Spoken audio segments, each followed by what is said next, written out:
Francesca, thank you for inviting me on your show today. Thank you very much for being here.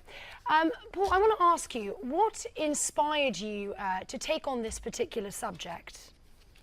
Well, my co-authors and I have been doing representative samples of the American public to get their views on American education now for about 6-7 years.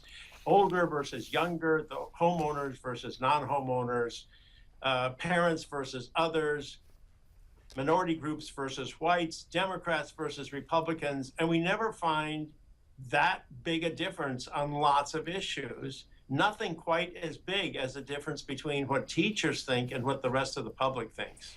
And Paul, within this research, what would you say is the most interesting information that you've found yourself? Well, there's a lot of interesting details, but one that's really powerful is the fact that the public thinks that teacher tenure is not where we need to go in the future. They think that if we're going to have tenure, we should evaluate teachers on the basis of student performance in their classrooms, and we probably should get rid of it altogether. And the teachers disagree. Well, 67% of Americans favor this reform. Only 16 to 20% of the teachers like the idea. So within this deep divide you're saying between teachers and the public, where would you say the gap then is the widest? Well, the gap is on issues that have to do with teachers' occupational privileges. All groups like to keep their privileges, whether they're bankers or real estate agents or whomever, but we tend to think of the teachers as people who serve our students. They have very high prestige in our society, right up there with nurses and scientists and firefighters. But when it comes to the privileges of the occupation, they want to keep them. They don't want to be held accountable for their performance in the classroom. They don't want to be paid according to how effective a teacher they are. Paul, as a recovering member of Congress, you can imagine I had a situation out on the stump when education would come up. It's an issue that remains at the forefront of the minds of most Americans.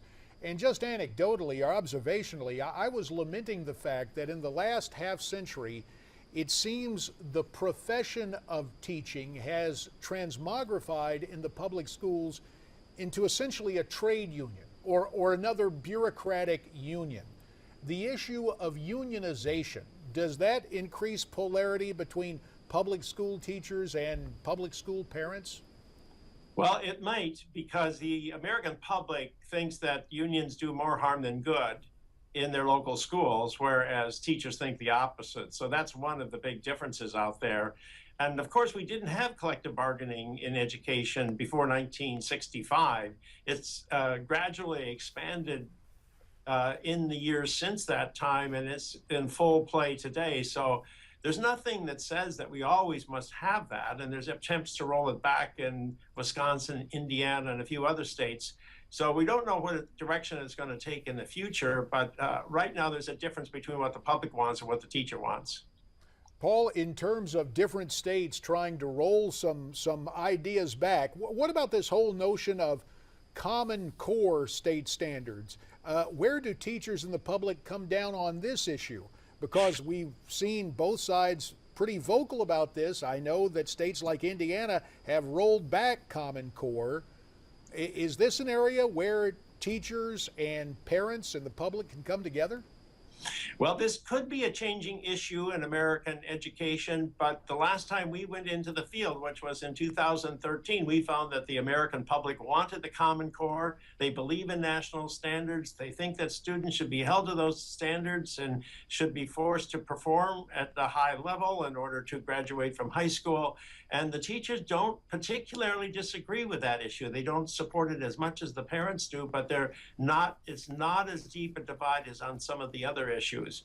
Whether that's going to change in 2014 with all the press this issue is now receiving remains to be seen. Days on Capitol Hill, when different school boards and different educators groups would descend upon Washington, there was almost a palpable hostility, certainly amongst members of the teachers union, toward the whole voucher concept. And the irony was, of course, in the District of Columbia, we had an almost embryonic policy to offer tuition tax credits, what some people call vouchers. We tried to change the name, Paul, into opportunity scholarships for middle and low income parents to be able to send their kids to private schools. Is this union line, no vouchers, no way, no how, for no reason, is that continuing to challenge or exacerbate the gulf between teachers and the rest of America? Yes, that's one of the big differences. The American public, by a substantial margin, wants to extend vouchers to everybody, regardless of income. And teachers are very opposed to that. So that's one of the deepest divides. There's also a big divide over charter schools. So this idea that there should be some competition in education, that there should be some alternatives to what's being provided by the local school district, which has got the collective bargaining arrangement, that's a deep divide. Paul, I don't know if this is too esoteric, and I don't even know if you could put it into questionnaire form to poll, but let me offer this observation. The formal education on education, in other words, the different schools of education that have developed the teacher training programs, there have been reform movements in the past to say, look, we need to bring real life experts and leaders into the classroom. Teaching certificates are important, but there should not be, for example, a kind of rigidity based on a master's in education or even a bachelor's degree in education. Does the American public want to see more experts, more real world experts coming back into the classroom?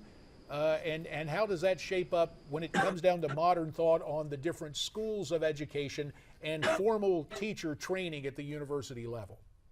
Yeah, some work that I've done shows that certifying a teacher doesn't make that teacher any better.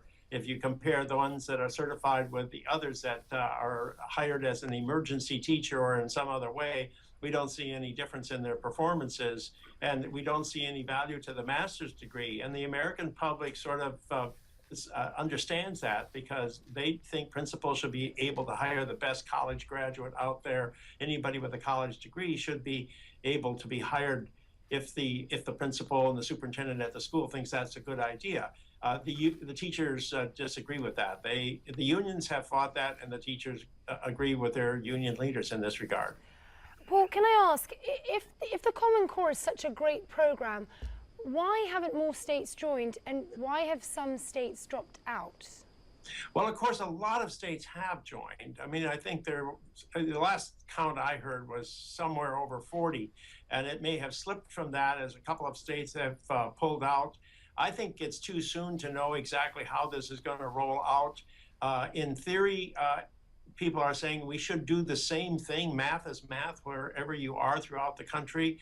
Just how much that's going to impose a common way of teaching math on all school districts is unclear at this point in time. Some people are afraid of that. Other people say, no, it's not going to be imposed by these standards. So I think the public so far has been supporting this idea.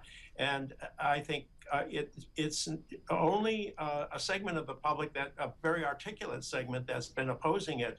But we'll have to see what happens, whether or not the public is going to revise its thinking on this matter.